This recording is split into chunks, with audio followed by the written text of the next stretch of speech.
Прекрасні люди, хочу з вами поділитися однією практикою, коли не завжди все відмінно, з настроєм, або ще є якісь такі почуття, якась тривожність і так далі.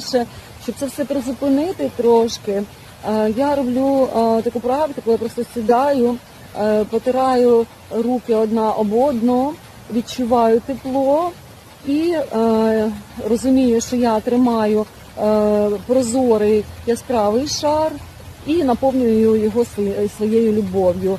Дуже сильно концентрую увагу на цьому шарі, і потім я його так тримаю, і потім я його відпускаю в космос, і дивлюся, як він розривається, і багато любові навколо мене, і я прямо відчуваю, як це роблю, і як багато людей це получають.